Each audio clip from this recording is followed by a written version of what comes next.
Hello friends! I hope you're doing well today. I am going to be doing something a little bit different with this video. Rather than doing a specific tutorial, I thought it might be nice to talk a little bit about my favorite scarves and my least favorite scarves, and I'll tell you why. I am coming up on my 2-year wrap-iversary. That's right, I've only been doing this for a little bit under 2 years, and as my scarf storage has become fuller, I've been thinking a lot about what kind of scarves I actually want to continue to move forward with in my wardrobe, and why I love those pieces, and also the ones that maybe don't have a place in my collection anymore. So that's what I'm gonna do. I hope you find this helpful, informative, especially if you are yourselves at the beginning of your wrapping journey and building a collection, that maybe you can learn a little bit from my mistakes. So I'm going to be starting with my favorite scarves and then moving into scarves that I maybe wish that I hadn't purchased. And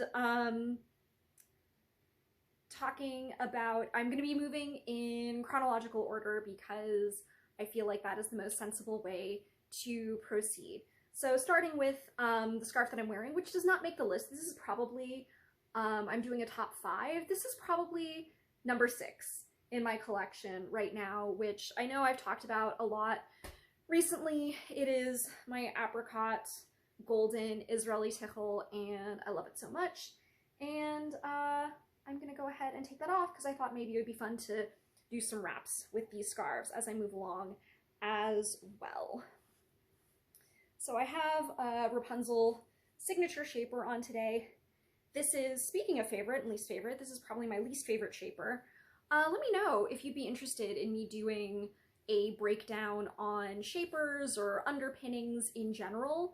It's something that I've thought about doing, but there's a lot of other shaper content out there, so let me know. All right. Kicking it off with one of my top 5 favorite scarves.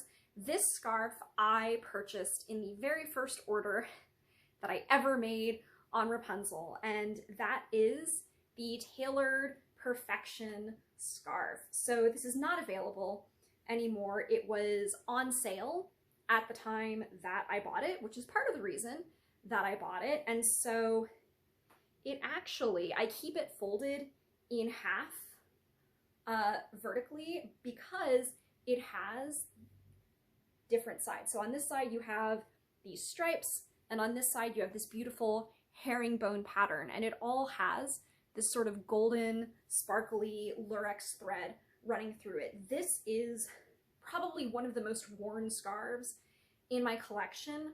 I don't often post about it, either video or on Instagram, just because it's not available anymore, and I always feel bad having scarves that I work with that are not available.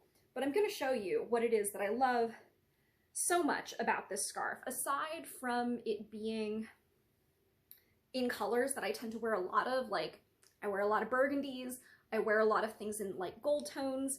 It has this wonderful like neutrality without being super boring. So a lot of these I'm just going to be showing you with variations of my everyday wrap. So tying a knot, here we go. And one of the things that I love about this scarf so much is how I can play with those 2 different sides of it to make really interesting wraps. So I can wrap it like this and really be showing off those stripes. And then when I tie the knot and come over with it the second time, I can flip it to the other side so that I have the herringbone showing. Flip that underneath. There we go. And it comes out with this really beautiful, elaborate look that makes it look like I'm wearing multiple scarves, but I'm actually not. And that's one of the things that I love about it. It's colors that I wear a lot. There's so much versatility. If I wanted to wrap only using the herringbone or only using the big striped portions, I could do that, and for that reason, it is one of my favorites. So this was one of those that I bought on sale. It was my first Rapunzel order, and I actually did not end up wearing it for probably about a good 6 months after I bought it. It wasn't, because it is, I do find this scarf a little bit harder to work with. This is what it looks like when it's fully unfurled, so you can see.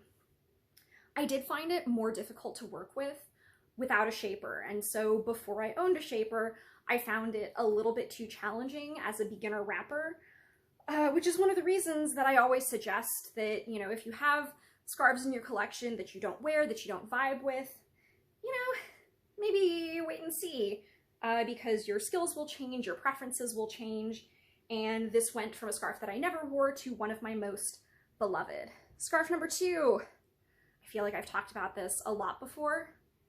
This is the Sparkling Sands Israeli Tichel. I know that I wear this a lot. I talk about it a lot, and that is because it is another one of my absolute all-time favorites, most worn scarves. If I am traveling, this scarf is going with me, guaranteed, no question. You know, because of the gold to it, I tend to wear gold jewelry rather than silver, and this, for that reason, pairs well. It has that like gold, white, black neutrality to it that makes it really easy to wear with like any warm tone outfit. I love the texture of it. Sometimes the really heavily luxed Israeli tichels can be kind of stiff, but this one isn't. It's super, super soft. And this is probably my #1 most complimented tichel. It is a rare day that I wear this out and about and don't get some kind of compliment on my scarf. So I love it, love her, and that is why it is another one of my top 5. Scarf number 3. So this is a faux suede long wrap from the Little Tichel Lady, and I absolutely adore all of these. I have several different colors, and this one is probably my favorite. I think this one is carmine. And as soon as I saw it, I knew that I had to make it mine. So it is a little bit narrower than a lot of other scarves. So if you wear like a super huge shaper, like if you're wearing this over like a Wendy or an Uberpoof, you're gonna have a little bit more of a time. But like the texture of these faux suedes is so incredibly yummy, and just like, it is a head hug. It is absolutely a head hug. Any time of year that you wear it. I really don't find these to be excessively hot for summer, you know, like they have that suede coziness to them, but they're also like not terribly thick. And I adore it. I love the color on this. So just showing you a Shimon wrap, which is one of my favorites to do with this scarf. These really are such a phenomenal, comfy wrap for pretty much any occasion. You can dress them up, you can keep them casual, you can layer them even, and yeah, they're so versatile and so comfy, and I love them. So once I get over here, I am going to start twisting like so. And then I think today I'm feeling like tails. So I'm just gonna reach on through and pull my tails.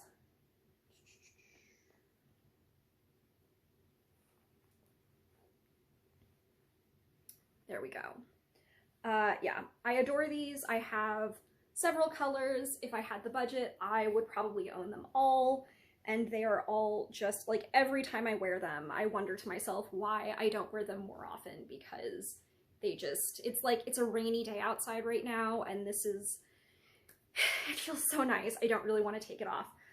So I'm not going to take it off while I move into talking about my next scarf, and that is the white shiny licious.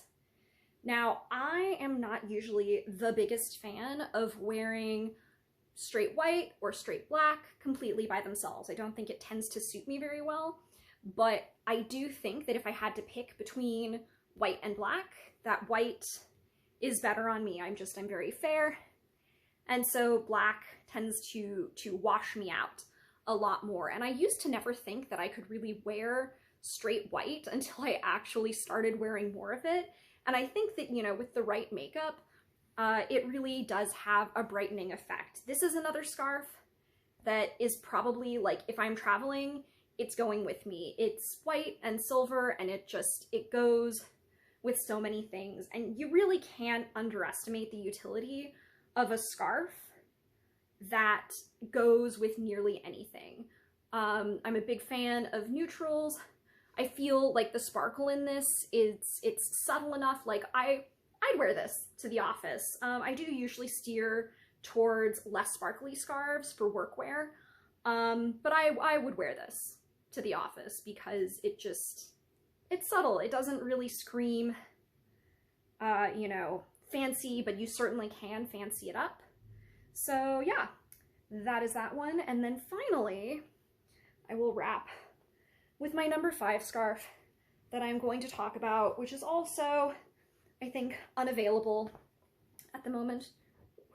It's sliding a little bit back. Excuse me for a moment while I pull this up.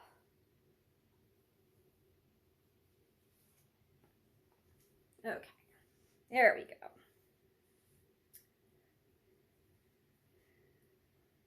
I often don't talk about it, but I do prefer in general to put my shaper behind my ears and then wrap my scarf over it. That's just what feels the most comfortable and the most secure for me. My 5th scarf that makes my top 5 is the Leaves Them Guessing. You will probably not be surprised to hear.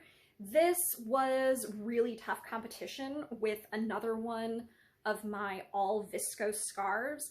I really, as much as I experiment, as much as I, you know, try the different weight of scarves, the ones that have this lightweight, the 100% viscose, are just always going to be some of my favorites in terms of the weight, the versatility. You know, they're really easy to layer, to pair up with other scarves. So let me just do a fairly quick. I love that with this one you can fold it in different places to get different colors towards your face, depending on what it is that you're wearing. And I kind of wrapped that on the opposite side of what I want. That's fine. We're just gonna go with it. I was just gonna do a beginner's luck with a relatively long tail, meant to put it on my other side. I always wrap with my tails to this side just because that's what feels most comfortable. But it's good. We're gonna try wrapping with the details on the other side and see how we go. Okay. You up and again towards the front. I think I have made a critical planning error here. Yeah. All right. We're going to start this over again. This is what happens when I'm trying to talk about scarves and wrap with scarves at the same time and talk about it in ways they're not. Okay, got my short end over here, so I'm going to start with my short end on the other side. Now, I'm sure that sooner or later a lot of this becomes second nature, but I am just not totally there yet. All right, there we go. This is what I'm talking about. All right, tying a knot, the scarf coming out of the bottom. Fold in my raw edges. We're really keeping it simple today with this beginner's luck situation. All right, and how are my tails measuring out? Okay, so my one that came over is kind of short, so I'm gonna do what's been one of my favorite little tricks lately. Gonna go amped up just a little bit, wrap it around, and then twist it forward and bring it back through.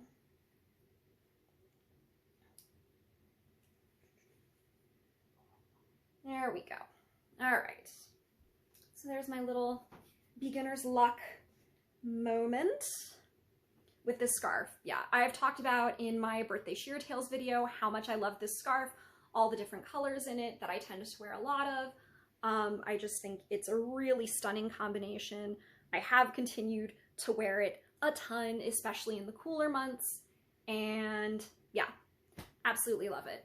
So now that I have talked about the scarves that I love and why I love them, we are going to move into the juicier part of the video, which is 5 scarves that I kind of regret buying. Now, the reason why I say I kind of regret buying them is because it's hard to know what you don't like until you buy it. And unfortunately, especially if you are buying most of your scarves online, you don't have a chance to try them out until and unless you buy them. So I don't really regret trying any of these scarves. You know, it's taken me time as a wrapper to learn about what I like, what I use, what I don't use. Just, you know, there are so many factors that go into it. Personal preference in terms of weight and texture and color and things that I really thought that I was going to get a lot of use out of, I find to be some of my least worn scarves. So just because I don't really have a place for these scarves in my wrapping routine doesn't mean that they're bad, doesn't mean that you shouldn't buy them or that you wouldn't love them, just that they weren't right for me. And I'm going to talk about that. So this was another scarf that it was in the first order that I ever placed with Rapunzel. And it was another scarf that I bought, at least in part, because it was on sale. And that is, I believe this was called Making Waves. So it is a black and gold stretchy mesh material. And I thought, well, black is neutral. I wear a lot of gold. Surely I will get a lot of use out of this. And I just don't. I've really discovered that I don't mind wearing black clothing so much, but I do not like having black like right on my face as a wrap. Black is fine as an accent color for me, but as the main color of a wrap, I just don't care for it.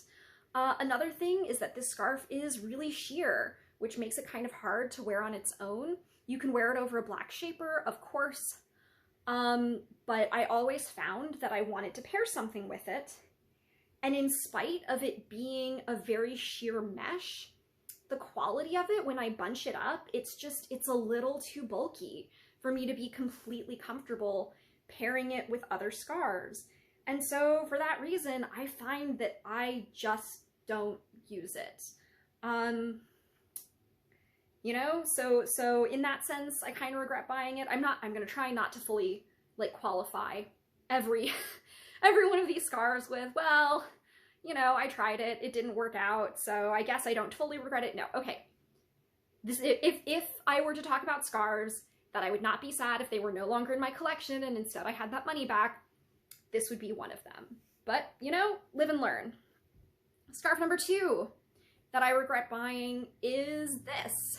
So this is a scarf that I bought in a store after I had been wrapping for about a month, and I was traveling and I found a store that had a whole bunch of scarves, relatively cheap. Like I paid less than $10 for this, I feel comfortable saying. I don't remember exactly how much. And I thought, ooh, that's such a lovely texture for a wrapping scarf. And it is. It's very similar to a Striped Delights type scarf in terms of like weight and grippiness.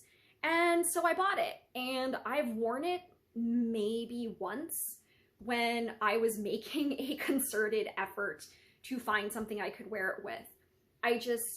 Stripy scarves can be kind of a tough scarf to wear in that they are, like, that pattern can be hard to work with. If you're not wearing it with solid colors, it can be kind of tough. And all of these pastel colors in here aren't really colors that I wear a whole lot of. And so for that reason, like, I like the texture of this scarf. I think it is objectively a pretty scarf, but there's just not a place for it in my wardrobe. So in a similar vein, I now have this scarf. So this is extremely similar to a New York Brights scarf. I bought it at a thrift shop when I had been wrapping for about 6 months, and I really do love the New York Brights. And so when I went thrift shopping and I saw a scarf that looked like a New York Brights, I was like, oh heck yeah, I'm gonna grab that. And I paid maybe, $2 for it. No big deal. But this color scheme, again, with the black and like, we've got like red and green, and there's like maybe like kind of a dingy purple. I don't think I've ever actually worn this scarf. If I'm gonna wear New York Brights, I have other scarves with like a more cohesive color story, scarves that like actually make sense with my wardrobe, and this just isn't one of them.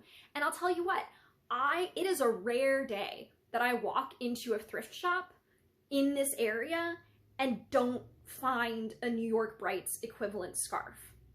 They are just so commonplace that it wasn't worth buying it just because it was there.